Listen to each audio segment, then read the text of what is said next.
जीवन गतिमान झालं आणि माणूस देखील यात त्याच गतीने धावू लागला. अनेक गोष्टी अगदी सहज उपलब्ध होऊ लागल्या आणि त्या प्राप्त करता करता तो आजूबाजूला बघायचंच विसरून गेला.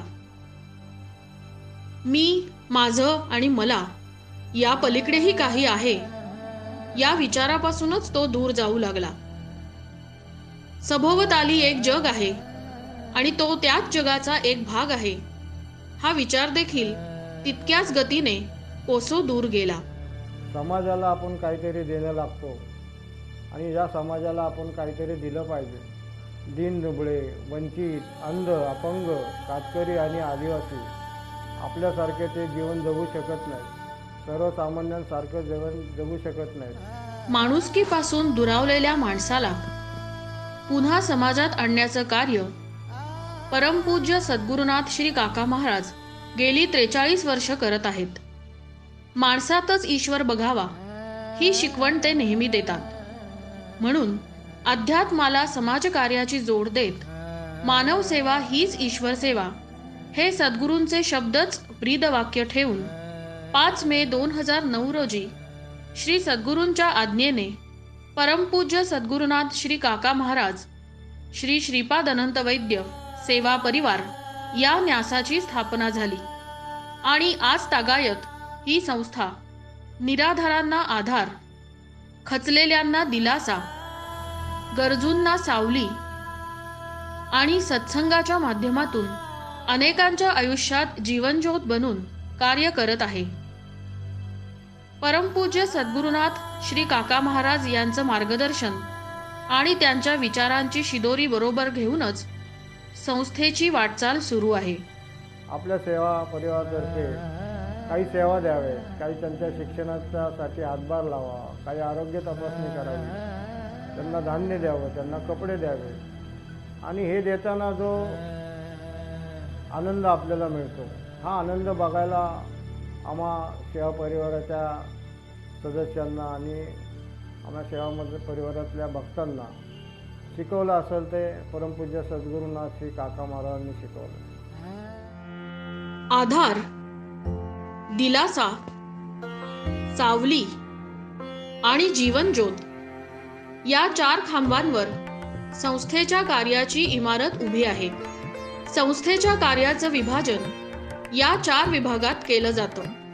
नियमित आरोग्य तपासणी, जीवनावश्यक वस्तूंचं वाटप, कपडे वाटप, आरोग्य शिबिर आणि आपल्याप्रमाणे इतरांच्याही घरी सण साजरा व्हावा म्हणून दिवाळीला फराळ वाटप, संक्रांतीला तिळगुळ वाटप असे अनेक समाजोपयोगी उपक्रम दरवर्षी घेतले जातात. श्री काका महाराजांनी जेव्हा संस्थेची स्थापना केली तेव्हा त्यांनी आपल्या संस्थेचा गाभा अध्यात्मावर आधारितच ठेवलेला आहे. ते आपल्याला नेहमी सांगतात की आपल्याला आपली ही जी अध्यात्माची चाकोरी आहे त्यातूनच आपल्याला ही संस्था चालवायची आहे. मानव सेवा हीच ईश्वर सेवा हे उद्दिष्ट ठेवून त्यांनी आपल्याला ही संस्था स्थापन करून दिलेली आहे. 2009 साली पुण्यात सुरू झालेल्या या संस्थेचं आज मुंबई आणि नागपूरमध्येही काम सुरू आहे. रामनवमी 2013 मध्ये श्री सद्गुरूंच्या आज्ञेने आणि इच्छेने आपल्या संस्थेची एक शाखा नागपूर येथे सुद्धा उघडण्यात आली. त्या शाखेच्या अंतर्गतच आपण ही जी सगळी कार्य आहेत जसं आरोग्य तपासणी शिबिर घेणे, रक्तदान शिबिर घेणे, त्याच्यानंतर कपडे वाटप घेणे, वेगवेगळ्या ठिकाणी जे काय शालेय उपयोगी सामान लागतं मुलांना ते शालेय उपयोगी सामान पुरवणे किंवा दप्तरं आणि बाकी जी त्यांची गरज असते ते तेवढं पुरवठा करणे, धान्य वाटप करणे असे सुद्धा कार्य आपण आपल्या संस्थेमार्फत या शाखेद्वारे आपण घेत असतो. सद्गुरूंचे विचार, त्यांची शिकवण याचा प्रसार करता करता गरजूंना आधार देण्याचं कार्य संस्थेचे सभासद करत आहेत. आमच्या संस्थेचं नाव आहे की श्री साई गुरु सेवा संस्था आणि खऱ्या अर्थाने श्री काका महाराज देखील साईबाबाच असल्यासारखे आमच्यासाठी आहेत. आणि या संस्थेमध्ये 35 अंध विद्यार्थिनी राहतात की ज्या 10वी नंतरचं शिक्षण पूर्ण करण्यासाठी इथे आलेल्या आहेत. पुण्यामधील Wadia, Fergusson, ILS, SNDT, Garware अशा वेगवेगळ्या कॉलेजेसमध्ये PMT बसने प्रवास करून या विद्यार्थिनी त्यांचं भविष्याची स्वप्न पूर्ण करण्यासाठी प्रयत्नशील आहेत आणि श्री काका महाराज सेवा परिवार या परिवाराच्या माध्यमातून वेळोवेळी संस्थेला सहकार्य केलं जातं. इव्हन आर्थिक मदतीपासून ते अन्नधान्यापर्यंत सर्व प्रकारच्या मदती या सेवा परिवाराकडनं या संस्थेमध्ये येत असतात. स्पेशली विद्यार्थिनींना काय हवं आहे काय नको आहे याची देखील काळजी सेवा परिवाराच्या माध्यमातून घेतली जाते आणि बाबांचा हा आशीर्वाद या सेवेच्या माध्यमातून या परिवाराच्या माध्यमातून आमच्या संस्थेमध्ये नेहमी येत असतो. काका महाराज सेवा परिवाराच्या माध्यमातून गेली 5 ते 7 वर्ष झालं लेबल अंधापंग कल्याण संस्थेला प्रत्येक महिन्याला मदत येत असते. पण सांगायला आनंद होतोय तुम्हा सर्वांना की ही मदत जी मनात इच्छा आहे जे कमी आहे ते फोन न करताच मदत आमच्यापर्यंत पोहोचते. अनुभव सांगावे तेवढे कमी आहेत. काही दिवसांपूर्वी 3 वर्षापूर्वी 2015ला आम्ही पालखीला निघालो. मुलांची सर्व व्यवस्था झाली पण थंडीसाठी आम्हाला सर्वांना टोप्या हव्या होत्या आणि त्या टोप्या आमच्याकडे नव्हत्या. तर कुठेतरी मनात इच्छा आली की काका महाराज सेवा परिवाराची तारीख जवळ आली आहे, त्यांनी जर टोप्या आपल्यापर्यंत पोहोचवल्या तर, आणि फोन करून सांगावं का काय. पण असा विचार मनात चालू असताना पुढच्या 2 ते 3 मिनिटाला मला राऊत काकांचा फोन आला की आम्ही तुमच्या मुलांसाठी टोप्या आणि काकांचा प्रसाद घेऊन येतोय. याच्यापेक्षा आणखीन जास्त काय बोलावं. अनेक कार्यक्रमांचं औचित्य साधून संस्थेमार्फत मोफत आरोग्य शिबिरं देखील नेहमी घेतली जातात. असाच एक कार्यक्रम म्हणजे आषाढी एकादशी. विठू माऊलीच्या गजरात पंढरीला जाण्यासाठी असंख्य वारकरी दरवर्षी वारी करतात. भेटणाऱ्या प्रत्येकात माऊलीला बघून एकतेचा संदेश देतात आणि माऊलीचं लक्ष सदैव आमच्याकडे आहे असा दृढ भाव ठेवून रात्रंदिवस चालत ते वारी पूर्ण करतात. हा मार्ग सोपा नसतो. कुणी पडतं तर कुणाला लागतं, कुणी आजार धरतं तर कोणी दुखणं घेऊन बसतं. पण विठ्ठल भेटीची ओढ काही कमी होत नाही. आपल्या भक्तांची चिंता माऊलीला नाही कळणार तर कोणाला कळणार. म्हणूनच परमपूज्य सद्गुरुनाथ श्री काका महाराजांच्या आज्ञेने या वारकऱ्यांच्या सेवेसाठी मोफत आरोग्य शिबिर दरवर्षी घेतलं जातं. तसं तर या वारकऱ्यांसाठी ठिकठिकाणी अनेक कार्यक्रम घेतले जातात. कोणी जेवण देतं तर कोणी कपडा लत्ता. पण या वारीत सर्वात जास्त दुर्लक्ष हे आरोग्याकडे होतं. सद्गुरू माऊलींनी या वारकऱ्यांची खरी गरज ओळखून त्यांच्यासाठी परमपूज्य सद्गुरुनाथ श्री काका महाराज सेवा परिवार या संस्थेमार्फत मोफत आरोग्य शिबिर घेण्याची कल्पना दिली आणि गेली 3 वर्ष हे मोफत आरोग्य शिबिर होत आहे. या वर्षीही दिनांक 8 जुलै 2018 रोजी सकाळी 10 ते दुपारी 4 या वेळेत यशवंतराव चव्हाण शाळा क्रमांक 64 बिबवेवाडी येथे सद्गुरूंच्या आज्ञेने मोफत आरोग्य शिबिर घेण्यात आलं. शिबिराला उत्स्फूर्त प्रतिसाद मिळाला. तज्ज्ञ डॉक्टरांकडून प्राथमिक आरोग्य तपासणी व त्यावर मोफत औषध वितरण असं या शिबिराचं स्वरूप होतं. कुठे लागलं तर त्यासाठी मलम, थकवा आला तर तो जाण्यासाठी औषध आणि सर्दी ताप अशा काही आजारांसाठी गोळ्या या शिबिरात मोफत वाटण्यात आल्या. वारकऱ्यांना प्राथमिक औषधं तरी मोफत पुरवावीत असा सद्गुरूंचा हेतू आणि ती औषधं घेताना त्या वारकऱ्यांच्या चेहऱ्यावरचा आनंद बघून हा हेतू नक्कीच सफल झाल्याचं समाधान मिळतं. या शिबिराचा 800हून अधिक वारकऱ्यांनी लाभ घेतला. शहरी, ग्रामीण आणि अतिदुर्गम भागात या शिबिरांचं आयोजन केलं जातं. या शिबिरामध्ये आरोग्याची मोफत तपासणी केली जाते व औषधोपचारही मोफत केले जातात.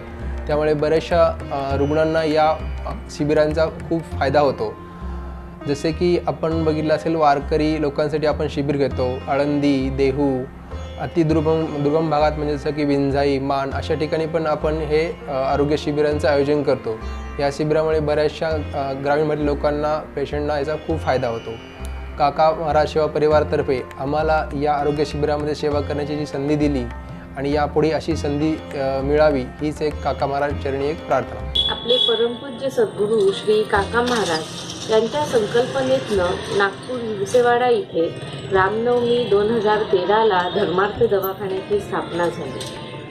सुरुवातीस या धर्मार्थ दवाखान्याला 5 ते 6 पेशंट असायचे, पण लवकरच सद्गुरू कृपेने ही संख्या वर्षभरात 700 ते 800 झाली. या धर्मार्थ दवाखान्याकरता आपल्या काका महाराज सेवा परिवार पुणेच्या ट्रस्टतर्फे मोफत औषधी पाठवली जाते.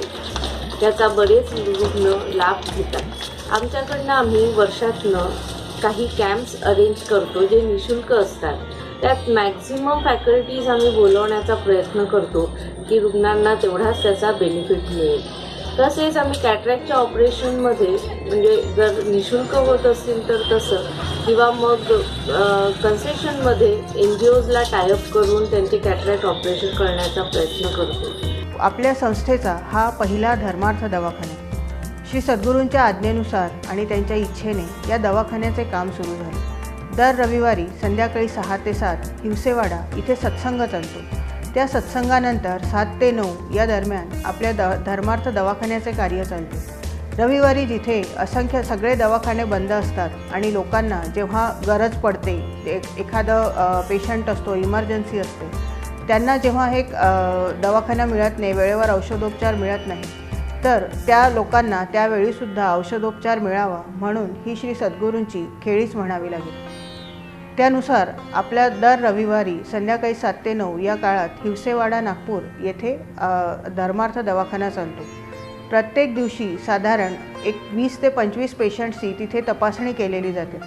त्याच्यानुसार पेशंटला बघून गरज असल्यास त्यांचं ड्रेसिंग करणे, इंजेक्शन लावणे किंवा जे काय त्यांना औषधोपचाराची गरज आहे ती आपल्या संस्थेतर्फे मोफत केली जाते.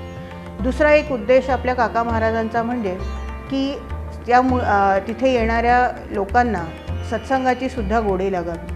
शारीरिक कष्ट तर दूर व्हावेतच, पण जे दैनंदिन आयुष्य लढताना जे मानसिक बळ लागतं ते तिथे सत्संगात उपस्थित राहिल्यामुळे मिळतं. श्री सद्गुरूंची प्रत्येक सिडीज प्रत्येक व्यक्तीला काय म्हणू आपण त्याला की बळ देणारी ठरते. त्याच्यामुळे जे तिथे येतात, आधी जे लोक यायचे ते पेशंट म्हणून सुरुवातीला तिथे अटॅच झालेले, पण आता ते सगळेजणं आवडीने CD ऐकायला सुद्धा येतात. म्हणजेच श्री सद्गुरूंनी एकाच गोष्टीमध्ये 2 गोष्टी साध्य केल्या. जसं पेशंटला औषधोपचार मिळणे, त्यांची शारीरिक जी गरज आहे ती तर भागवणेच, पण त्यासोबतच त्याला मानसिकरित्या सुदृढ करणेसुद्धा श्री सद्गुरूंच्या आज्ञेनेच आणि इच्छेनेच शक्य झाले. याबरोबरच संस्थेने यंदा विंझाई देवी शाळा,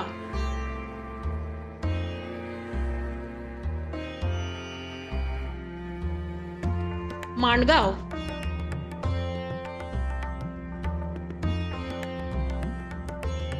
लोटस बाल मंदिर पुणे,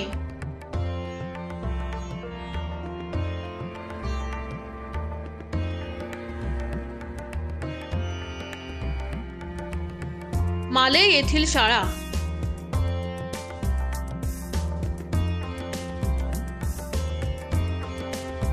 माझे माहेर मुंबई,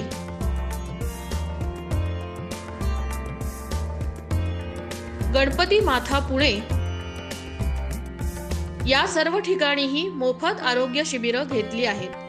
श्री सद्गुरूंच्या इच्छेने व मार्गदर्शनाखाली आपण विविध शाळा व संस्थांना मदत पुरवत असतो. शिक्षण हाच माणसाचा तिसरा डोळा आहे असे श्री सद्गुरू नेहमी म्हणतात. त्यामुळे शिक्षणावरती त्यांचा खूप भर आहे.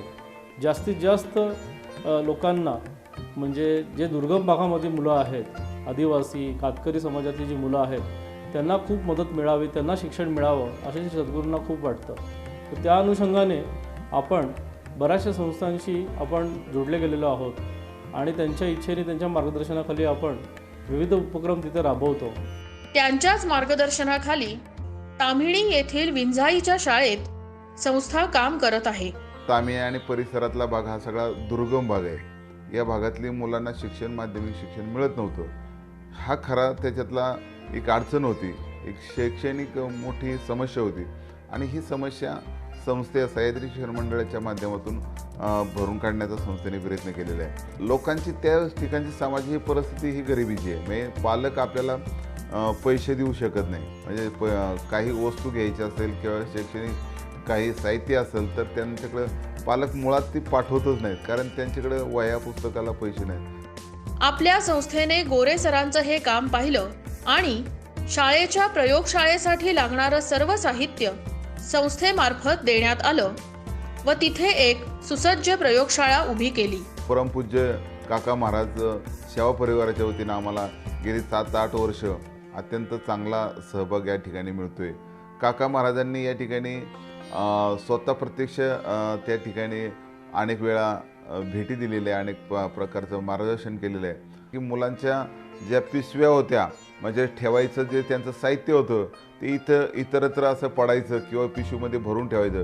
पण काकांनी सांगितलं की यांना जर आपण ट्रंक दिले, पेट्या दिल्या, तर ते साहित्य ज्याच्यामध्ये व्यवस्थित आहे. काका महाराजांनी सगळ्या मुलांना या सेवा परिवाराच्या माध्यमातून पेट्या दिल्या. त्यानंतर थंडी तामिनीला म्हणजे सर्वात जास्त थंडी पडते आणि या थंडीमध्ये मुलं कुडकुडत आहेत, गार पाण्याने आंघोळ करावी लागते.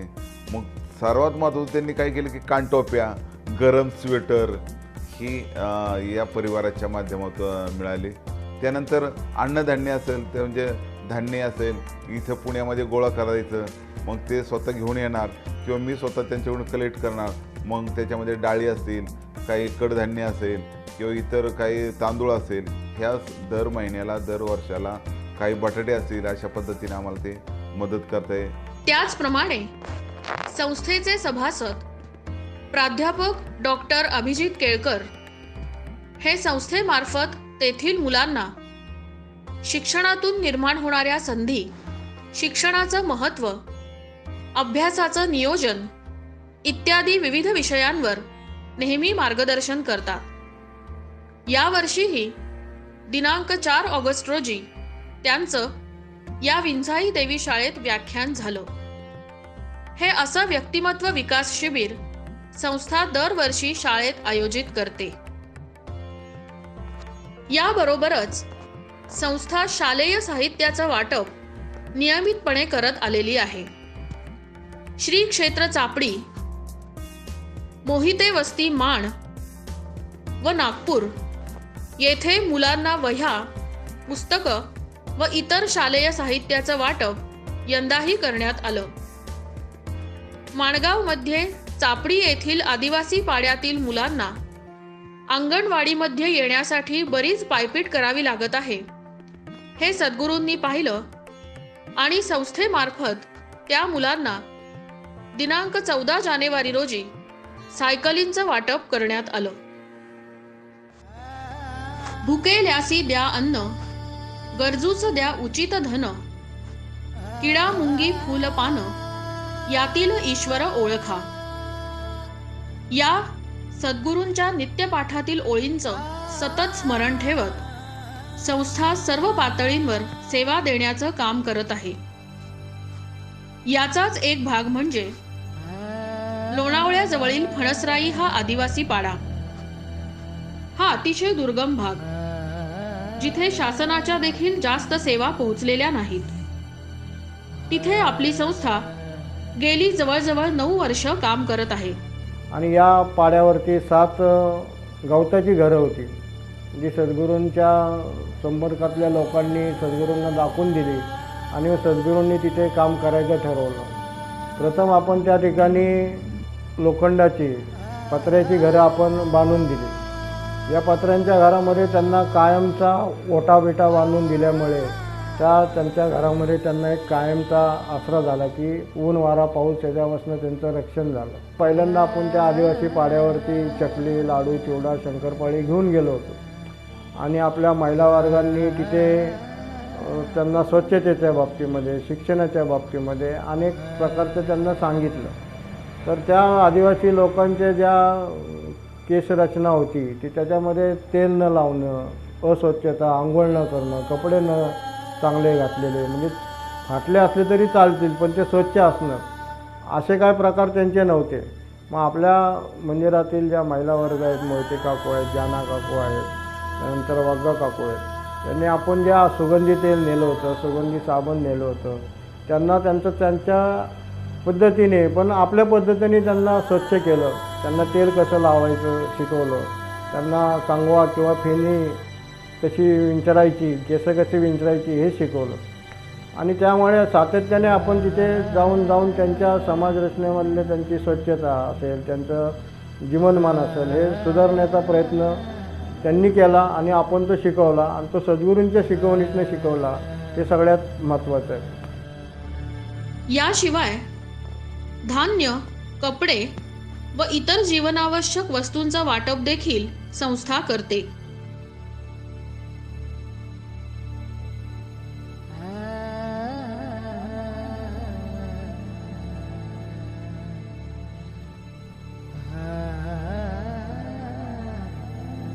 यंदाही या सर्व वस्तूंचं वाटप झालं. पुणे येथील पाटील इस्टेट शिवाजीनगर येथे आकस्मिक आग लागली आणि कित्येक संसार जळून खाक झाले. तेव्हा अत्यंत तत्परतेने संस्थेने 9 पोती कपडे त्या वस्तीमध्ये नेऊन दिले. ज्या लोकांना मदत पोचत नाही त्या लोकांना आपली मदत जास्तीत जास्त पोचली पाहिजे. दुसऱ्यांच्या चेहऱ्यावरचा आनंद आपल्याला बघता आला पाहिजे आणि मानव सेवा ही ईश्वर सेवा या ब्रीद वाक्याखाली आपली संस्था ही चालत आहे. जसे आपल्या घरात आपण सण साजरे करतो तसेच सण आपल्या छोट्याशा मदतीने इतरही काही घरं साजरी करू शकतील, अशी सद्गुरूंची शिकवण. दिवाळीचं फराळ असेल, त्यानंतर तुमचं मकर संक्रांतीला तिळगुळ वाटपचा कार्यक्रम असेल किंवा विविध प्रकारचं म्हणजे त्या ठिकाणी जे जे आपल्याला सामाजिक तुम्हाला उपक्रम दिसत आहेत त्या ठिकाणी काका महाराज सेवा परिवार हा सतत आमच्यात सहभागी आहे. दर संक्रांतीला, दर दिवाळीला, दर गुरुपौर्णिमेला न चुकता परिवाराचे सगळे सदस्य या मुलांसाठी खाऊ घेऊन, त्यांना शुभेच्छा घेऊन आणि विशेष म्हणजे काकांचा आशीर्वाद घेऊन येतात. त्यांना ते भेटतात, त्यांच्याशी बोलतात आणि आपुलकीनं, मायेनं त्यांच्याशी संवाद साधतात. इतरांच्या दुःखात सहभागी होणारे व रात्रंदिवस आपली सेवा पुरवणारे पुण्यातील वैकुंठ स्मशानभूमीमधील सेवक वर्ग, त्यांच्यासाठी देखील फराळ वाटप करण्याची कल्पना सद्गुरूंनी दिली आणि तिथे देखील फराळ वाटप करण्यात आलं. संस्थेची ही अनोखी दिवाळी तिथल्या सेवक वर्गाला देखील भारावून टाकणारी होती. आपला सद्गुरूंचा जो मुख्य शिकवणीचा जो गाभा आहे तो म्हणजे सत्संग. म्हणजे श्री सद्गुरू सांगतात की जर आपले विचार बदलले तर आपली कृती बदलेल आणि कृती बदलली तर आपल्या हातनं सदैव चांगलीच कामं घडतील. अनेक ठिकाणी सत्संग सुरू आहेतच आणि दिवसागणिक त्यात वाढ देखील होत आहे. पुण्यात एकूण 11 ठिकाणी सद्गुरूंचा सत्संग सुरू आहे. तर पुण्याबरोबरच नागपूर येथे देखील 4 ठिकाणी सत्संग घेतला जातो. साधारण 2011 पासून आपला हिंसेवाडा इथे सत्संग सुरू असतो. दर रविवारी संध्याकाळी 6 ते 7 या वेळेमध्ये हा सत्संग घेतला जातो. जसा हा सत्संग सुरू झाला तशी लोकांची येणं सुरू झालं, लोकांना आवड निर्माण झाली आणि ह्या उद्देश समोर ठेवूनच आणखी काही ठिकाणी नागपूरमध्ये सत्संग सुरू झाला. त्याच्यामध्ये टिळकनगर येथे श्री उल्केंच्या घरी, त्याच्यानंतर छत्रपतीनगर येथे श्री आरणकरांच्या घरी दर रविवारी संध्याकाळी 6 ते 7 या वेळेत सत्संग सुरू झाला. तसेच ही आवड जी आहे सत्संगाची, जे वृद्ध लोक आहेत त्यांनासुद्धा शेवटच्या क्षणी कुठेतरी दिलासा मिळावा म्हणून मातोश्री वृद्धाश्रम आदासा, जे नागपूरपासून साधारण एक 45 किलोमीटरच्या अंतरावर आहे, तिथेसुद्धा दर महिन्याला आठवड्यातनं 2 वेळा सत्संग घेण्यात येतो. तसेच नागपूरपासून एक 25 किलोमीटर अंतरावर असलेल्या प्रहारगड येथे सुद्धा आपला सत्संग आता नव्याने सुरू झालेला आहे. साध्या सोप्या भाषेतलं आध्यात्मिक ज्ञान हे सद्गुरू श्री काका महाराज यांच्या सत्संगाचं वैशिष्ट्य. ज्यांना या सत्संगाचा लाभ घेता येत नाही त्यांच्यासाठी सद्गुरूंनी हा सत्संग अमृतधारा या पुस्तक रूपात प्रकाशित केला आहे. ही पुस्तकं 20हून अधिक ग्रंथालयात संस्थेने भेट म्हणून दिली आहेत. सरळ सोप्या भाषेत अध्यात्म, प्रेरणादायी विचार आणि सद्गुरूंच्या विचारांनी पूर्ण असणाऱ्या या पुस्तकांचा आध्यात्मिक, सामाजिक आणि शासकीय ग्रंथालयांनी अगदी प्रेमाने स्वीकार केला. दर शनिवारी आपल्या संस्थेचे कार्यकर्ते विविध उद्यानांमध्ये सद्गुरूंच्या वैचारिक साहित्याचा स्टॉल लावतात. असाच उपक्रम यंदाच्या नवरात्रीमध्ये संस्थेने राबवला. पुण्यातील चतुश्रृंगी मंदिर येथे दिनांक 13 ते 16 ऑक्टोबर दरम्यान अशा प्रकारचा स्टॉल लावण्यात आला. देवीच्या दर्शनाला येणाऱ्या भाविकांनी सद्गुरूंच्या विचारात आपली रुची दाखवली आणि या स्टॉलला भेट दिली. संस्थेच्या या समाजकार्याची सर्व वर्तमानपत्रांनी नेहमीच दखल घेतलेली आहे आणि संस्थेचे अनेक समाजोपयोगी उपक्रम बातमी स्वरूपात प्रसिद्ध करून संस्थेच्या कार्याचा प्रसार केला आहे. संस्थेच्या या भरीव कार्याची दखल घेऊन 2014 मध्ये दादासाहेब मनोरे प्रतिष्ठानतर्फे तर 2015 मध्ये वैकुंठ स्मशानभूमी दीपोत्सव मित्र परिवारतर्फे संस्थेला 2 पुरस्कारही प्रदान करण्यात आले. संस्थेच्या सर्व सभासदांचे प्रेरणास्थान असणारे परमपूज्य सद्गुरुनाथ श्री काका महाराज, त्यांचे सद्गुरू परमपूज्य श्री गडबोले महाराज यांच्या आज्ञेने सर्वाचा त्याग करून नोकरीचा राजीनामा देऊन लोकसेवेत रुजू झाले. त्यांची लोकसेवा आज तागायत अखंड सुरू आहे. सद्गुरूंप्रती निस्सीम प्रेम व अखंड श्रद्धा यामुळेच हे शक्य आहे. अशा सद्गुरूंच्या सद्गुरूंसमोर नतमस्तक होण्यासाठी परमपूज्य श्री गडबोले महाराजांनी तपश्चर्या करून पावन केलेल्या पाताळेश्वर मंदिर येथे यंदा दीपोत्सव साजरा करण्यात आला.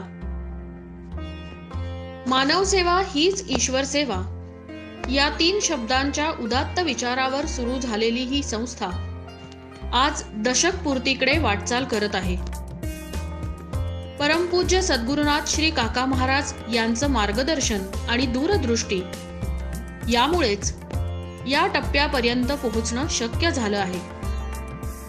त्यांच्या कृपाशीर्वादामुळेच संस्थेची ही वाटचाल सुरू आहे.